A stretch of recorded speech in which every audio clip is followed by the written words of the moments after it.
Art and creativity. They are the lifeblood of human expression, capturing our imagination and transforming our world. In the bustling heart of Lagos, one visionary is redefining the landscape of artistic innovation. Meet Chuku, also known as Zeus, the creative force behind the Art Shop Lagos. As a creative director, Zeus brings a unique blend of vision and passion to the vibrant Lagos art scene. But his influence doesn't stop there. A graduate of Middlesex University, London, Zeus is also the founder of Black Oak Properties and BMF Concepts, showcasing his versatility and entrepreneurial spirit. His diverse ventures span from the world of art to real estate and innovative concepts, all driven by a relentless pursuit of excellence. The Art Shop Lagos stands as a testament to Zeus' commitment to creativity. It is a sanctuary for artists, a space where imagination knows no bounds and where the essence of Lagos' cultural richness is brought to life through stunning artworks and visionary projects. Black Oak Properties reflects Zeus' ability to blend aesthetic sensibility with structural innovation, creating spaces that are not only functional but also inspiring. Meanwhile, BMF Concepts pushes the boundaries of creative thinking, crafting experience that leave a lasting impact. Join us as we delve into the inspiring journey of Chuku, aka Zeus. His story is a powerful reminder that with creativity, vision, and determination, one can shape the world. I'm the creative director for the Lagos Art Shop. At the Lagos Art Shop, it's a creative hub for great creative minds. We, come up with unique, beautiful paintings, sculpts, metal works, and textured works, a lot of textured works, basically art and craft. So it started at a friend's workshop. I used to love art, and my friend does a lot of sculpted works.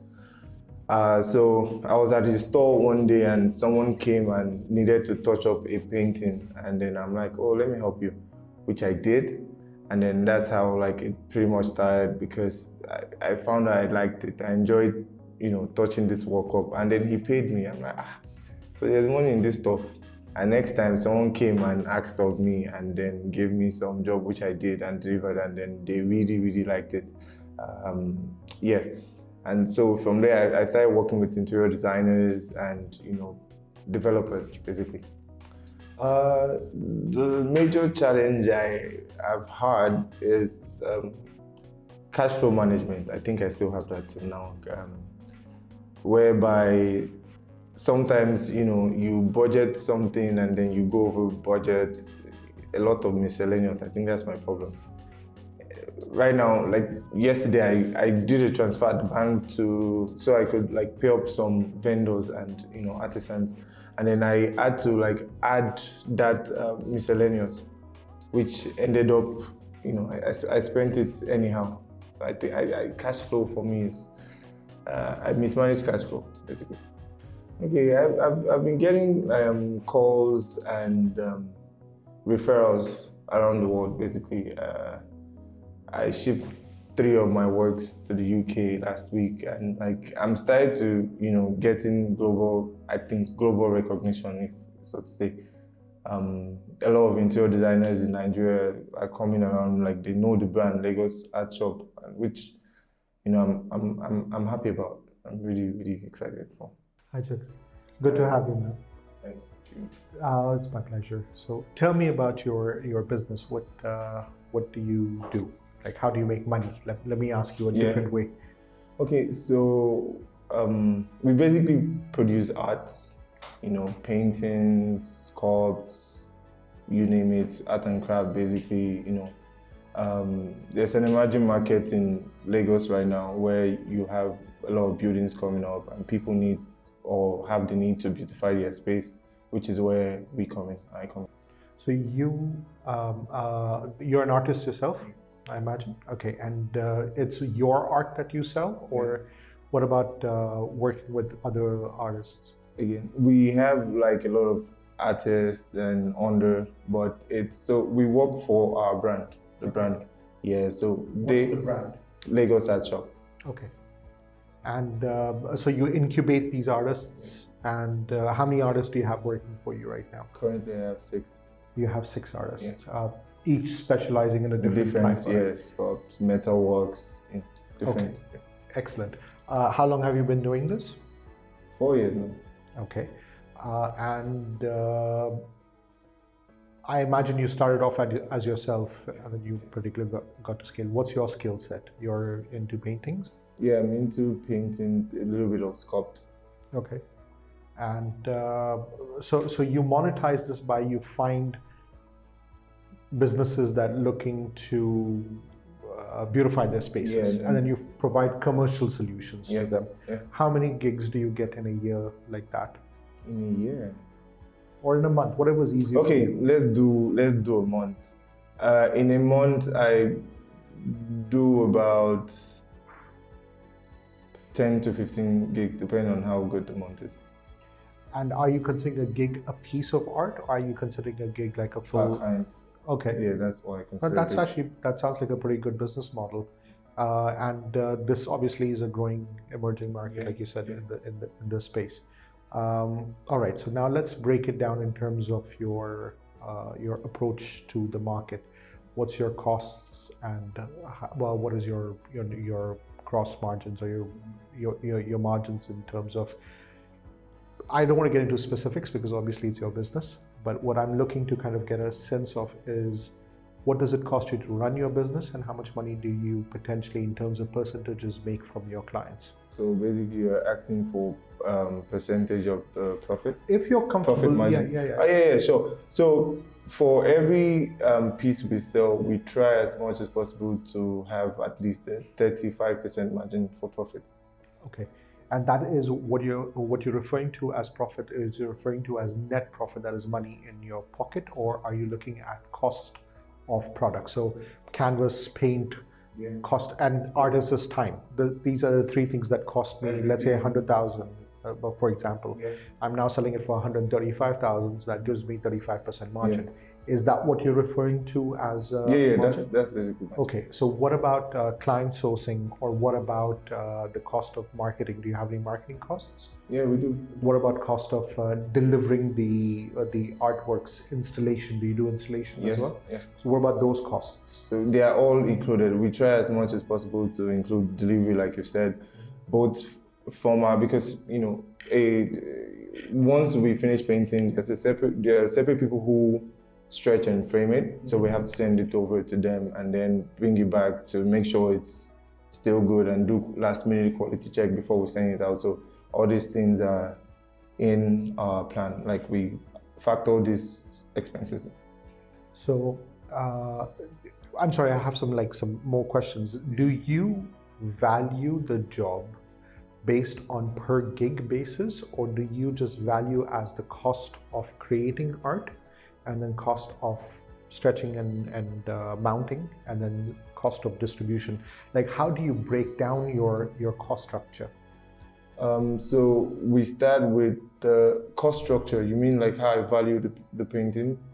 Let me simplify this, right? So there are 2 ways of doing it. The way that most young entrepreneurs I meet who are passionate about their work but really don't have that business exposure, what they usually do is, okay, this thing cost me 5 naira. I have to pay some people, that cost me another 5 naira. If I sell it for 12 naira, I'm okay. And that's what they do. And then there's some people that understand scale and understand that as we scale the business, costs start compounding. And we start losing track of the thing was only costing me 5 naira. I'm now charging 12 naira. Why am I putting more money out of my pocket? Where's the money going? So for the understanding of where the money flows, it is very important to break down your cost structure in such a way where every single line of expense refers to a certain cost. Now, for example, Canvases, I believe, are imported in Nigeria. They're not made over here. So it's a highly volatile thing with regards to dollar. So there you go. So you understand that, but you don't understand the impact of it on your cost structure from a year-to-year basis. But if we separate that and say, okay, cost of canvas is this much, and then whatever is a local input, let's say paint is local, for example. I don't know if it is, but I'm giving you an example. Let's say paint is local. That won't be affected as much. So if you break it down in that structure, it just makes it easier for you to understand where your money is going. In 4 years, how much money have you kept in your pocket? Let me ask you that. Again, you can give me a percentage, you don't have to give me an amount. Okay, I would say 10-12%. Is it year after year, every year? Yeah, yearly. Okay, now here's the question. Do you take out the money before you close your monthly books, or do you take the money as you need it?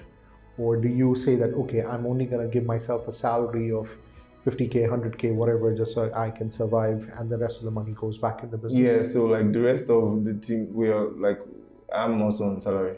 Okay, so everybody's on salary. Yes, everybody's on salary. Are you considering your salary as the 10-12%, or you're considering your profit as 10-12%? I'm considering the profit as 10-12%. What do you do with that profit? So again, we move it back into, getting some material, because like I said, like you rightly said, dollar is, volatile now. It goes up, it goes down. So what we do, we try and buy things and stock. Like paint, we buy it and stock. Sometimes if we buy frames too and, stock them, because the price of frame as at 2 weeks ago and now is like different. So, we need to put it down so that as time goes on, we have what we can quickly fall back on as we, take the hit for like the increase of price hit. So your challenge on a market that basically pays you 10-12%, in a market that is giving volatility of the naira that goes up to 13, 14, 15%, is that your money can go out of your hand before you have even seen it.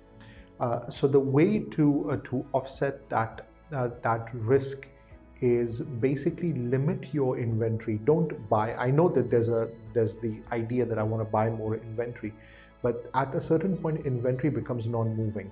You may buy things that may not move the way you thought it would move, and that starts choking the business for cash. Your primary objective is not profitability. This is the mistake that most businesses make. Your primary objective is cash flow. Profitability is important, but it should come as a second thought. Profit is theory. Cash is real. You cannot go to Zenith Bank and deposit profitability. They won't accept it. If you take 100,000 naira cash, they'll deposit that. That's the difference. So what money you have available, if you tie it up in product, if you tie it up in finished goods, if you tie it in frames, it will choke your business from an aspect that you may find yourself in a position where your sale hasn't taken off and now you cannot pay salaries. As such, your artists are going to backtrack out of the business. So what you want to do is you want to keep minimum inventory and keep very close eye on your costs. And every time, so don't buy canvas, but keep an ear to the ground and say, okay, how much is canvas on a weekly basis or daily basis? What's the new price? When the price changes, the new clients that you're onboarding, you quote them based on that. The other thing that you can do is, do you get paid before, during, or after the job? How do you get paid for your business? So it's pretty much depending on there are clients who buy just one piece, and there are clients who buy in bulk. So if it's a one-off piece, you basically pay before, and then if it's a lot of pieces, we do 50% before we take the job, and then 50% once we deliver. Adjust your 50% to your cost of goods.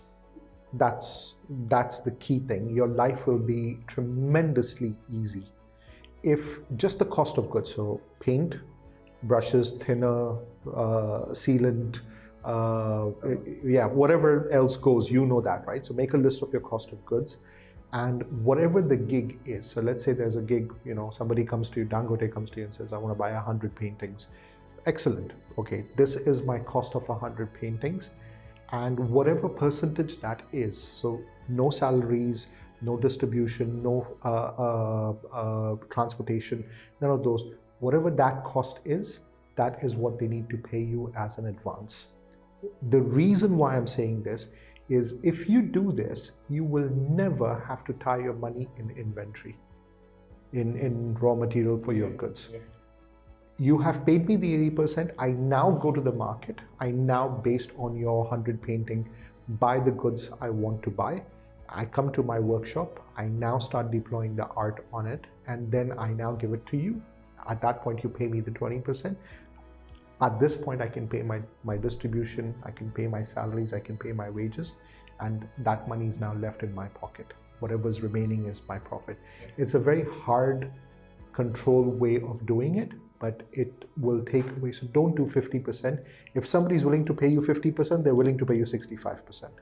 And you can also explain it to them that because of the volatility in the market, there's nobody that is living in a bubble that doesn't know this, that this is the only way I can do it. If you want to pay me 50%, that's fine. But by the time I finish, maybe a month from now, I may have to come to you for an additional difference on the cost of goods. People will rather pay you upfront in terms of percentage and call it a day. That's my way of doing business. That makes sense. Right? Yeah. And like I said, it reduces your inventory cost, which means that you're not choking your... You're not buying and keep and just like tying the cash down. Yeah, and so you're cash flow rich. So profitability is great, but what you need to be focused on in your business is how much cash do you have tied up in every aspect of your business? Who are the people that are holding what are the processes that are holding money, and how we can make it more liquid? So inventory control goes down. If you are any other aspects of your jobs that is tying up money, you need to clear that. Your framers, your stretchers, try and work out credit terms with them that they get paid. You don't give them any advances. You've done business with them for a few years now. I'll pay you after I get paid, so that also frees out cash. And then you settle all your bills, and then you are left with what is your hard money in your in hand, and then you can add more artisans, because I think that's the thing that will allow you to scale. If you add more, what I'm looking for, the word is more versatile skill sets. So we go from traditional sculptures to more modern art. Just hiring those kind of artisans will exponentially increase your catalog. All right, so it was a pleasure.